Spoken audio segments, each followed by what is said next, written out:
नमस्कार साथियों, पीएससी अड्डा के यूट्यूब चैनल पर मैं राहुल व्यास आप सभी का तहे दिल से हार्दिक स्वागत करता हूं।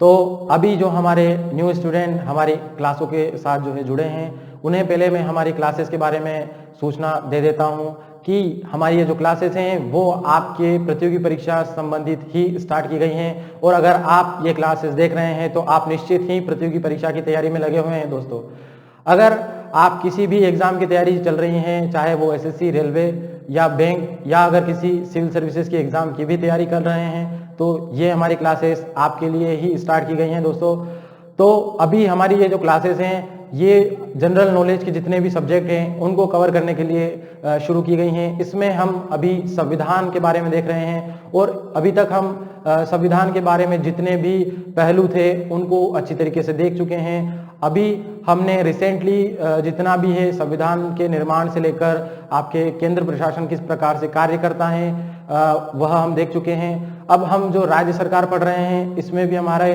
जो राज्यपाल है वो कंप्लीट हो चुका है, विधानमंडल राज्य की जो विधायिका है वह कंप्लीट हो चुकी हैं। लास्ट रिसेंटली जो हमारी इससे पहले की जो क्लास थी उसमें हमने उच्च न्यायालय के बारे में, संविधान में क्या प्रावधान किए गए हैं, किस प्रकार से उच्च न्यायालय के न्यायाधीशों की नियुक्ति होती है, शपथ कौन दिलाता है, ये सब बातें हमने प्रीवियस क्लास में जान चुके हैं। अगर आपने वो वीडियो नहीं देखे हैं तो आप हमारे डिस्क्रिप्शन बॉक्स के लिंक के जरिए भी उन्हें एक्सेस कर सकते हैं। और आपके मित्रगण भी अगर प्रतियोगी परीक्षा की तैयारी कर रहे हैं तो ये क्लासेस उनको शेयर करना ना भूलिए। तो दोस्तों, आज का जो हमारा सेशन है बिना देरी के हम स्टार्ट करते हैं। और हमारा जो आज का सेशन है वो उच्च न्यायालय यानी कि हाई कोर्ट की शक्तियों से संबंधित है कि उच्च न्यायालय यानी हाई कोर्ट को आखिर संविधान में क्या क्या पावर दी गई है। दोस्तों, हम इसके बारे में बात करेंगे। हमने सुप्रीम कोर्ट की शक्तियां भी अलग से देखी थी, तो यहाँ पर हम हाई कोर्ट की शक्तियों को पढ़ रहे हैं। अभी जो नए स्टूडेंट जुड़े हैं उन्हें ये पता होना चाहिए कि हम जो पढ़ रहे हैं ये भाग 6 पढ़ रहे हैं, जिसमें राज्य जो होता है उसमें हमने विधायिका देख चुके हैं। अब हम जो न्यायपालिका है वह हम देख रहे हैं। तो जो भाग 6 में अध्याय 5 के तहत उच्च न्यायालय से संबंधित जितने भी प्रावधान हैं उसके बारे में हमने चर्चा की है। और उसी के तहत हमें जो संविधान में हाई कोर्ट की शक्तियां हैं वह बताई गई हैं। हम उसी के बारे में आज चर्चा करेंगे। सबसे पहले आता है हाई कोर्ट की शक्तियों से संबंधित अनुच्छेद। वह कौन सा है? वह है आपके 215 अनुच्छेद। अब इस अनुच्छेद में क्या लिखा गया है दोस्तों कि जो हाई कोर्ट होंगे यानी उच्च न्यायालय होंगे वह सभी अभिलेखीय न्यायालय होंगे। अभिलेखीय न्यायालय होंगे दोस्तों, यानी कि इस अभिलेखीय न्यायालय का तात्पर्य क्या होता है इसे समझिएगा। अभिलेखी का आशय यहाँ पर यह माना जाता है कि प्रत्येक जो हाई कोर्ट होगा वह एक अभिलेखीय न्यायालय होता है। इसका तात्पर्य यह है कि जितने भी हाई कोर्ट द्वारा जो निर्णय होंगे, जो निर्णय दिए जाएंगे, वह अधीनस्थ जितने भी उनके न्यायालय होंगे, यानी कि इनके अंडर में जितने भी आने वाले, यानी कि इनके नीचे ले जितने भी आपके न्यायालय होते हैं, जो अगर किसी राज्य का हाई कोर्ट है उसके द्वारा अगर कोई निर्णय दिया जाता है तो जितने भी उसके अंडर में आने वाले जो न्यायालय हैं उनके लिए यह निर्णय क्या करते हैं, साक्ष्य के रूप में लिए जाते हैं, यानी कि साक्ष्य के रूप में प्रस्तुत कर सकते हैं। दोस्तों, फॉर एग्जाम्पल हम समझते हैं कि अगर किसी राज्य के डिस्ट्रिक्ट में अगर वहाँ का जो जिला न्यायालय है उसमें किसी विषय पर अगर मामला आता है और उस पर पहले उसी विषय से संबंधित हाई कोर्ट में उस मामले संबंधी अगर कोई निर्णय दिया गया है, उस पर डिस्कशन हुआ है, तो वहां पर क्या होता है कि जब वो जिला न्यायालय में अगर वो मामला चल रहा है तो जो हाई कोर्ट द्वारा पहले कभी निर्णय दिया गया है तो उसे रेफरेंस के रूप में जिला न्यायालय में प्रस्तुत किया जाएगा और बताया जाएगा कि देखिए इस मामले में इस विषय संबंधी जब चर्चा हुई थी तो हाई कोर्ट ने ये डिसीजन दिया था, तो वहां पर एक साक्ष्य के रूप में प्रस्तुत किया जाता है। इस अभिलेखी का मतलब तो एक यह होता है दोस्तों, याद रखिएगा कि जो हाई कोर्ट द्वारा निर्णय दिए जाएंगे लिखित रूप में वह अधीनस्थ न्यायालय के लिए साक्ष्य के रूप में होते हैं।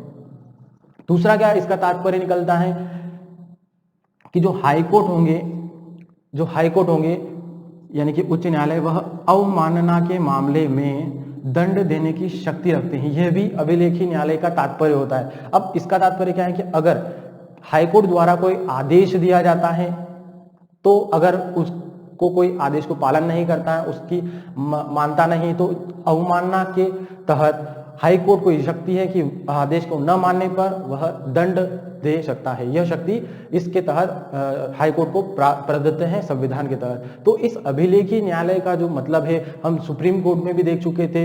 ये दोनों आशय आपको याद होने चाहिए कि अभिलेखीय न्यायालय का तात्पर्य क्या होता है। एक तो हाई कोर्ट के डिसीजन अधीनस्थ न्यायालयों के लिए साक्ष्य के रूप में कार्य करते हैं, और दूसरा कि हाई कोर्ट जो है अवमानना के मामले में किसी को दंड देने की शक्ति रखता है। यह तो हो गई अनुच्छेद 215 के तहत अभिलेखीय न्यायालय, और उसका मतलब आपको तो पता होना चाहिए।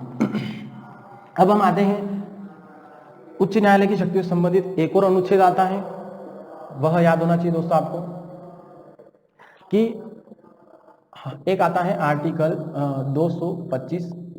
अब इस 225 आर्टिकल में क्या लिखा गया है वो समझिएगा दोस्तों। इस अनुच्छेद 225 में यह बताया गया है कि विद्यमान जितने भी उच्च न्यायालय हैं पूरे भारत में, उनसे संबंधित जो अधिकारिता के बारे में बताया गया है, यानी कि उनके अधिकार से संबंधित बताया गया है कि उनको शक्तियां क्या हैं। तो इस 225 में क्या लिखा गया है कि विद्यमान उच्च न्यायालयों की अधिकारिता। अब इस अधिकारिता में भी अलग अलग अधिकारिता को हम देखेंगे। सबसे पहला आता है आरंभिक अधिकारिता। आरंभिक अधिकारिता, इस आरंभिक अधिकारिता को हमने सुप्रीम कोर्ट में भी डिस्कस किया था। इस आरंभिक अधिकारिता का तात्पर्य क्या होता है दोस्तों?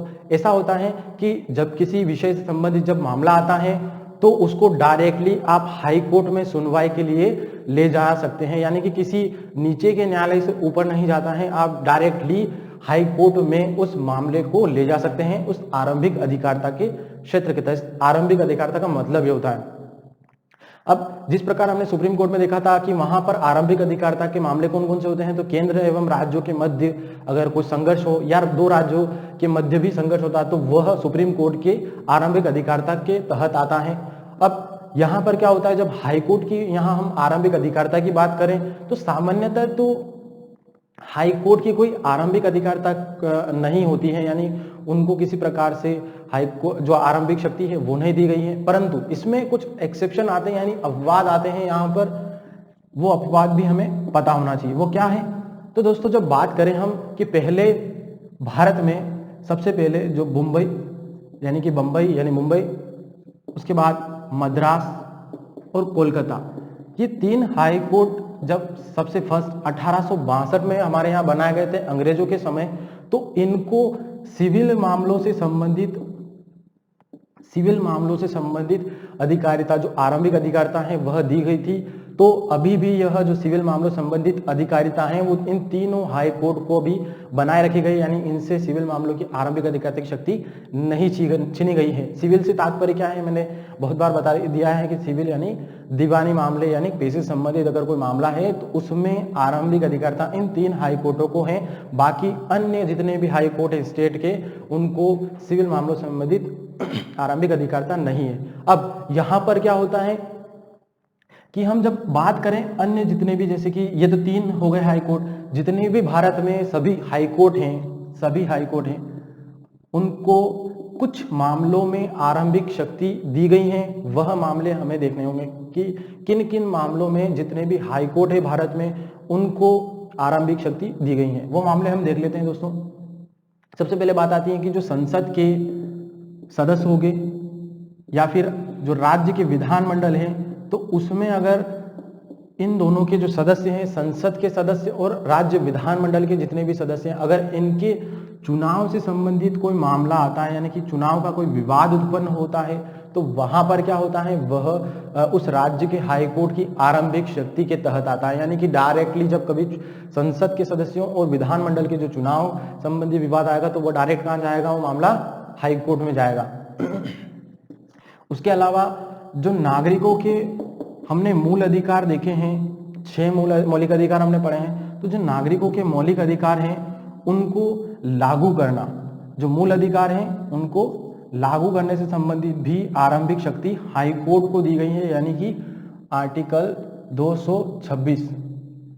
इसको और हम अच्छे से देखेंगे 226 क्या है। तो जिस प्रकार हमें ये पता है कि अनुच्छेद 32 के तहत सुप्रीम कोर्ट में नागरिकों के मूल अधिकारों द्वारा जो है लागू करवाया जाता है सुप्रीम कोर्ट के द्वारा, उसी प्रकार राज्य को अनुच्छेद 226 के तहत ये शक्ति है कि जो नागरिकों के मूल अधिकारों को लागू करने से संबंधित जो शक्ति है वह आरंभिक शक्ति में आती है। अब यहाँ पर क्या होता है कि नागरिकों के मूल अधिकारों को लागू करने संबंधित है। उसके अलावा भी जो अन्य मामले होते हैं उनमें भी यह जो है आरंभिक शक्ति में आते हैं, यानी कुछ विषय इस प्रकार इन मूल अधिकारों से अलावा भी होते हैं जो राज्य के हाई कोर्ट की आरंभिक शक्ति के तहत आते हैं। और क्या मामले हो सकते हैं दोस्तों? तो जब कभी आपके जो हाई कोर्ट होगा उसमें निचले न्यायालय होंगे, यानी कि इनके अधीनस्थ न्यायालय होंगे हाई कोर्ट के, उनसे अगर कोई मामला आता है संविधान से जुड़ा हुआ, यानी कि संविधान की अगर व्याख्या करने से संबंधित कोई मामला आता है, तो वहां जब निचले हाई कोर्ट से संविधान से संबंधित कोई विषय आता है तो वह भी हाई कोर्ट की आरंभिक जो अधिकारिता की शक्ति है उसके तहत आता है। तो दोस्तों ये चीज समझिएगा कि आरंभिक अधिकारिता की शक्ति सामान्यतः तो किसी हाई कोर्ट को दी नहीं गई है। अपवाद हमने देखे कि मुंबई 3 जो कोर्ट हैं आपके, मद्रास और कोलकाता, इनको सिविल मामलों में आरंभिक शक्ति है, परंतु सभी जितने भी हाई कोर्ट हैं उनको इन मामलों में कुछ आरंभिक शक्तियां हाई कोर्ट को दी गई हैं। निचले न्यायालय से संबंधित जब संविधान में की व्याख्या संबंधित कोई मामला आता है तो वहां पर भी वह हाई कोर्ट की आरंभिक शक्ति में आता है। अब ये तो बात हो गई आरंभिक अधिकारिता की। हम पढ़ रहे हैं अनुच्छेद 225 के तहत अधिकारिता जो हाई कोर्ट को प्रदान की गई है, तो उसमें हमने देखा कि आरंभिक अधिकारिता में किस प्रकार होता है। अब हम आते हैं दूसरी प्रकार की अधिकारिता के बारे में दोस्तों जानने के लिए। तो हम जब देख रहे हैं यहाँ पर, तो दूसरी प्रकार की अधिकारिता वो क्या है? अपीली अधिकारिता।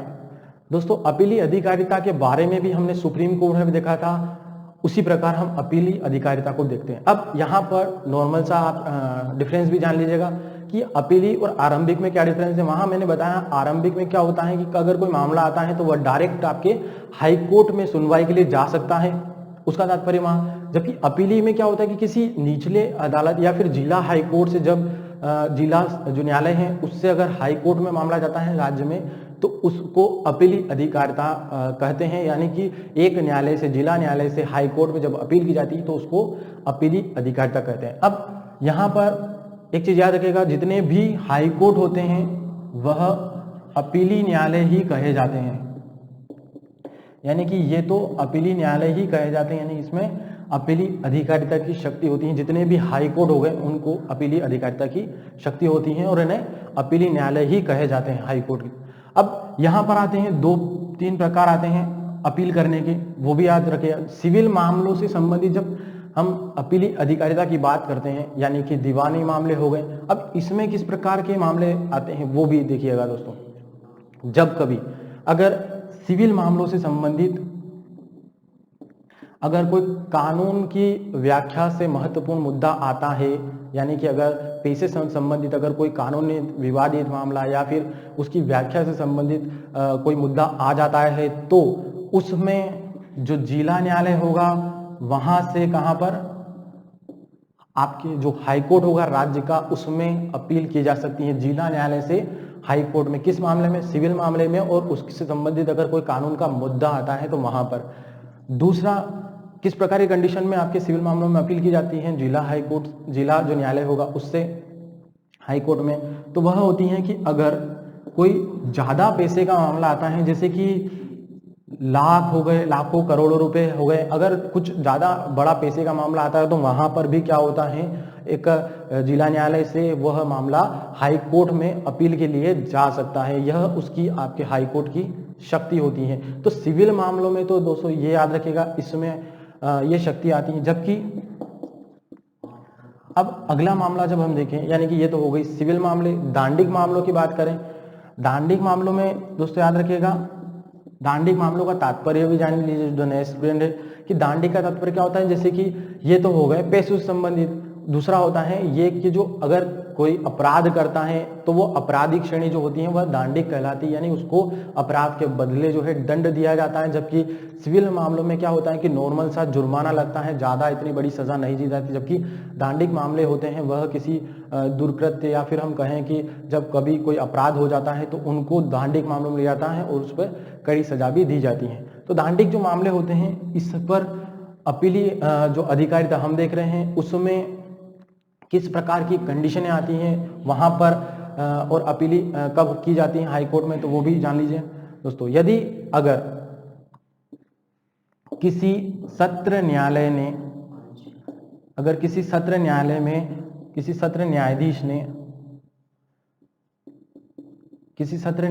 ने किसी व्यक्ति को 7 वर्ष से अधिक का दंड अगर दे दिया है, वहां पर यह कंडीशन लागू होती है कि जब किसी सत्र न्यायालय में जो सत्र न्यायाधीश होगा वहां पर केस चल रहा है किसी व्यक्ति पर, और उस अपराध के लिए अगर 7 वर्ष से ज्यादा का अगर दंड दे दिया जाता है, तो वहां पर जिस जिला न्यायालय में वह केस चल रहा होगा, उस जिला न्यायालय से आपकी हाई कोर्ट जो होगा उस राज्य का, उसमें अपील की जा सकती है। यह शक्ति जो है दांडिक मामलों के तहत आती है। दूसरी प्रकार की कंडीशन क्या होती है कि इसमें वह मामले आते हैं जो छोटी श्रेणी के न हो दोस्तों। अब यहाँ पर छोटी श्रेणी के न होंगे मामले, यानी कि यहाँ पर समझेगा, अगर किसी व्यक्ति ने दूसरे व्यक्ति की या तो जान ले ली या जान लेने का प्रयास किया गया है, उसकी जो हत्या कर दी या फिर कोई दुष्कर्म कर दिया गया है, तो जो बड़े मामले होते हैं जिनमें आपराधिक श्रेणी जो है ज़्यादा बड़ी हो जाती है, छोटी श्रेणी के न हो मामले, वह भी किसमें आपके दांडिक मामलों की जो अधिकारिता है हम देख रहे हैं। अब इस अधिकारिता का तात्पर्य अगर आपने समझ लिया है कि अपील करना, यानी कि एक निचले न्यायालय से आपकी हाई कोर्ट जो होगा राज्य का, उसमें अपील करना। तो सिविल मामलों में हमने देखी कि अगर कोई कानून का मामला है उससे जुड़ा हुआ है तो वहां पर भी जिला से हाई कोर्ट में अपील हो जाएगी, जबकि जो ज़्यादा पैसे यानी कि बहुत सारे पैसों की लाखों करोड़ों की बात आ जाती है, वहाँ पर भी जिला कोर्ट से हाई कोर्ट में अपील की जा सकती है। जबकि दांडिक मामलों में ये कंडीशनें होती हैं कि अगर किसी न्यायाधीश ने सजा दे दी है, 7 वर्ष से ज़्यादा का दंड दे दिया किसी व्यक्ति को, तो वहाँ पर भी हाई कोर्ट में अपील की जा सकती है। और अगर कोई मामला छोटी श्रेणी का नहीं हो, वो बड़ी श्रेणी का हो, तो उसे भी आपके हाई कोर्ट में अपील की जा सकती है। यह तो हो गई सिविल और दांडिक अपीली अधिकारिता। इसमें एक और अपीली अधिकारिता है, वह भी समझिएगा। अब इसमें आता है एक और लेटर्स पेटेंट के अंतर्गत अपीली अधिकारिता। अब इस लेटर्स पेटेंट को भी समझिएगा दोस्तों। इस अपीली में हम पढ़ रहे हैं 3 प्रकार की, किस प्रकार से अपीली जो है होती है। तो जो लेटर्स होता है, लेटर्स पेटेंट के अंतर्गत अपील,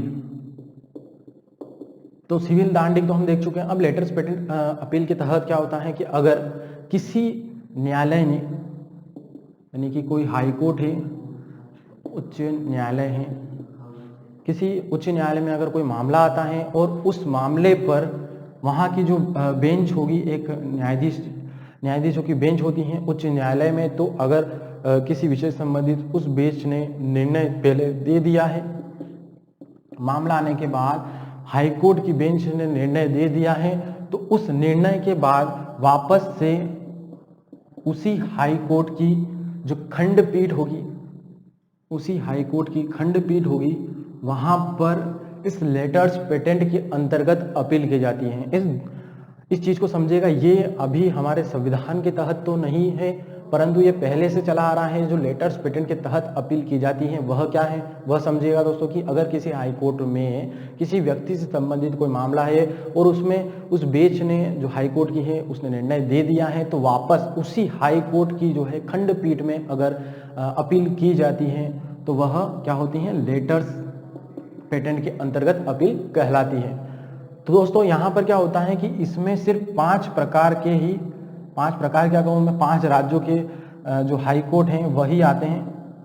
एक तो होता है आपके इलाहाबाद, दूसरा पटना हाई कोर्ट, और बाकी 3 जो है चेन्नई, मद्रास हाई कोर्ट, मुंबई और कोलकाता।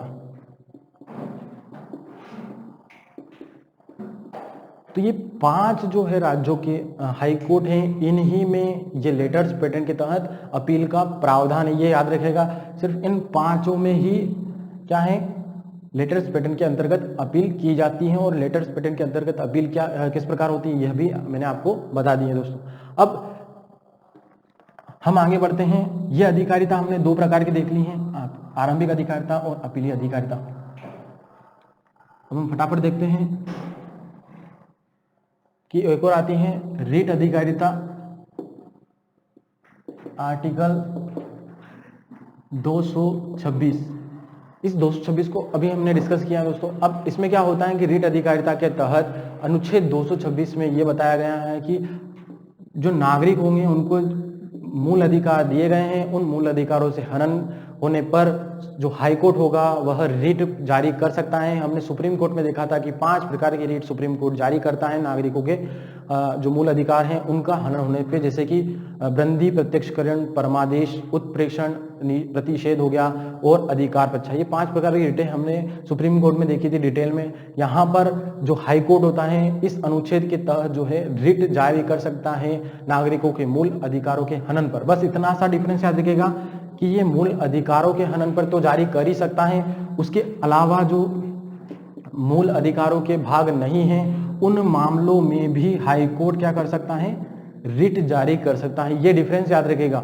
अभी हम बात कर रहे हैं यहाँ पर कि रिट अधिकार यानी कि जो है हाई कोर्ट को शक्ति क्या दी गई है, नागरिकों मूल अधिकारों से हनन संबंधित और अन्य मामलों में भी वह रिट जारी कर सकता है। अब यहाँ पर हमें अनुच्छेद 32 और अनुच्छेद 226 में डिफरेंस थोड़ा सा क्लियर हो जाना चाहिए। जो अनुच्छेद 32 की हम बात करें तो सुप्रीम कोर्ट द्वारा रिट जारी की जाती है अनुच्छेद 32 के तहत, वहीं आपके 226 के तहत हाई कोर्ट को यह शक्ति है कि वह रिट जारी करता है। एक तो डिफरेंस यह याद रखिएगा दोस्तों। फिर उसके अलावा जो सुप्रीम कोर्ट होता है वह पूरे भारतीय क्षेत्र के लिए जो क्षेत्र होता है उसके तहत ये मूल अधिकारों के हनन संबंधित रिट जारी करता है, जबकि जो हाई कोर्ट होता है वह किसी भौगोलिक क्षेत्र जिसके अंतर्गत उसको क्षेत्राधिकार है, यानी किसी एक हाई कोर्ट का विशेष क्षेत्र होता है उसी क्षेत्र तक है वह मूल अधिकार संबंधित रिट जारी करता है। ऐसा नहीं कि अगर दूसरे राज्य का मूल अधिकारों का हनन हो रहा तो यहाँ का राज्य जो मध्य प्रदेश है वह किसी और अन्य राज्य के नागरिकों के लिए जो है रिट जारी करता है, ऐसा नहीं हो सकता। तो वह अपने जहाँ तक उसको क्षेत्राधिकार है वहीं तक उसके नागरिकों के लिए वह रिट जारी कर सकता है। ये 2 डिफरेंस तो आप ध्यान रखिएगा। उसके अलावा एक डिफरेंस हमने अभी देखा कि सुप्रीम कोर्ट जो जारी करता है वह नागरिकों के मूल अधिकारों से संबंधित ही जारी करता है, जबकि जो हाई कोर्ट होता है वह अन्य मामलों में भी रिट जारी कर सकता है। इस प्रकार आपको दोनों में डिफरेंस पता होने चाहिए। और यहाँ पर अनुच्छेद 32 में क्या बताया गया हमने वहां पर देखा था, और 226 में यहाँ क्या डिफरेंस, वह दोनों आपको क्लियर होना चाहिए दोस्तों। अब हम आगे बढ़ते हैं, और क्या हाई कोर्ट की शक्तियां दोस्तों। तो एक और आती है अनुच्छेद 227 के तहत हाई कोर्ट की शक्ति। अब इसमें क्या है, तो जब हम बात करें कि उच्च न्यायालय जो है हाई कोर्ट है उनको अधीक्षण की शक्ति इसके तहत दी गई है। अधीक्षण की शक्ति जो है हाई कोर्ट को इस अनुच्छेद के तहत प्रदत्त की गई। अब इस अधीक्षण से संबंधित वो जान लीजिएगा इस अधीक्षण शक्ति का मतलब क्या होता है। सबसे पहले तो एक चीज कि यह जो अधीक्षण की शक्ति है वह केवल हाई कोर्ट को ही दी गई है, यह चीज याद रखिएगा। अब इस अधीक्षण का शक्ति है उसका मतलब क्या निकलता है यहाँ पर कि जो हाई कोर्ट होगा उसे यह शक्ति है कि वह अपने जितने भी अधीनस्थ न्यायालय हैं उन पर प्रशासनिक नियंत्रण रखता है। यानी कि इस अधीक्षण शक्ति के तहत क्या करता है, जो हाई कोर्ट होता है वह अपने अंडर में आने वाले जितने भी न्यायालय हैं, जिला कोर्ट, ग्राम न्यायालय, फिर तो उन पर क्या करता है, प्रशासनिक नियंत्रण रखता है इस शक्ति के तहत। प्रशासनिक नियंत्रण किस प्रकार रखता है, फॉर एग्जाम्पल जो जिला न्यायाधीश होते हैं उनकी अगर नियुक्ति करना है तो जो राज्यपाल होगा वह उस राज्य, जिस राज्य का वह राज्यपाल है, वह उस राज्य के हाई कोर्ट से क्या लेगा, सलाह लेगा उनकी नियुक्ति में। जिला न्यायाधीश जो है उनकी नियुक्ति के लिए हाई कोर्ट से राज्यपाल सलाह लेता है। इस प्रकार से प्रशासनिक नियंत्रण होता है। दूसरा कि जितने भी अधीनस्थ न्यायालय हैं, हाई कोर्ट के अंडर में आने वाले जितने भी अधीनस्थ न्यायालय हैं उनके लिए जो अनुशासनात्मक जो है कार्यवाही कर सकता है। यानी कि अगर जो अधीनस्थ न्यायालय है वह अनुशासन नहीं रख पा रहे हैं तो वहां पर हाई कोर्ट जो है उन पर कुछ एक्शन ले सकता है, कार्यवाही कर सकता है अनुशासनात्मक रूप में। तो यह भी शक्ति किसको, हाई कोर्ट को दी गई है। इसके अलावा इस अधीक्षण शक्ति के तहत इसके बाद जो अनुच्छेद आता है अनुच्छेद 228, इसमें भी यह होता है कि जो हाई कोर्ट होता है अपने अधीनस्थ न्यायालयों से, अधीनस्थ जो न्यायालय होंगे उनसे मामले हाई कोर्ट में मंगवा सकता है, हाई कोर्ट में मामले मंगवा सकता है। यह शक्ति किसको दी गई है? हाई कोर्ट को दी गई है। दोस्तों याद रखिएगा, जो अधीक्षण शक्ति है हाई कोर्ट की प्रशासनिक नियंत्रण रखने की, ये दो चीजें तो आती हैं। उसके अलावा जो 228 अनुच्छेद है 228, उसमें भी जो हाई कोर्ट को यह शक्ति है कि वह अपने अधीनस्थ न्यायालयों से किसी विषय से संबंधित जो मामला है उसे लगता है तो वह अपने पास यानी हाई कोर्ट के पास जो है मंगवा सकता है। यह शक्ति 228 के तहत दी गई है। अब यहाँ पर क्या होता है कि हमने हाई कोर्ट से संबंधित सारी शक्तियां हैं वह तो हम देख चुके हैं। अब हम बात करते हैं सुप्रीम कोर्ट की और हाई कोर्ट की तुलना जब हम करें कि इनमें क्या समानता है और क्या असमानता है, वह भी हम देख लेते हैं। तो जब हम सुप्रीम कोर्ट और हाई कोर्ट की बात करें तो सबसे पहले तो हमने सुप्रीम कोर्ट भी देख चुके हैं, अब हाई कोर्ट भी देख चुके हैं आज के लेक्चर में। तो इनमें दोनों में क्या कॉमन डिफरेंस है या क्या समानता है वह भी देख लेते हैं। तो एक समानता तो याद रखिएगा कि दोनों न्यायालय जो होंगे यानी सुप्रीम कोर्ट हाई कोर्ट वह दोनों क्या होंगे? अपीलीय न्यायालय होते हैं। और जब मैंने आपको बताया कि सुप्रीम कोर्ट जो होता है वह पूरे भारतीय क्षेत्राधिकार होता है, वह पूरे भारतीय क्षेत्र के लिए न्यायपालिका का कार्य करता है, जबकि हाई कोर्ट किसी भौगोलिक क्षेत्र से संबंधित होता है यानी कि उसके एक क्षेत्राधिकार सीमित होता है, जबकि सुप्रीम कोर्ट का पूरे भारतीय क्षेत्र पर होता है। तो यहाँ पर समानता आपको देखने को मिलेगी कि दोनों ही न्यायालय जो होंगे वह अपीली न्यायालय कहे जाते हैं। इसके अलावा जो है डिफरेंस वह भी याद रखिएगा। तो एक चीज तो यह याद रखिए कि जितने भी सुप्रीम कोर्ट और हाई कोर्ट हो गए, इन दोनों के अलावा जितने भी न्यायालय होते हैं वह क्या? अधीनस्थ न्यायालय कहे जाते हैं। ये चीज याद रखिएगा, अधीनस्थ न्यायालय कहे जाते हैं। तो इस प्रकार से कुछ डिफरेंस हैं और किनको क्या कहा जाता है यह अच्छी तरीके से दोस्तों ध्यान से आज के लेक्चर में आपको मैंने डिस्क्राइब कर दिया है। तो आज का हमारा जो सेशन है हम यहीं दी एंड करते हैं। अगले जो लेक्चर होगा हमारा उसमें हम स्थानीय जो सरकार है उस ओर हम बढ़ेंगे और हमारा जो है वीडियो आज का हम यहीं समाप्त करते हैं। आप सभी का धन्यवाद।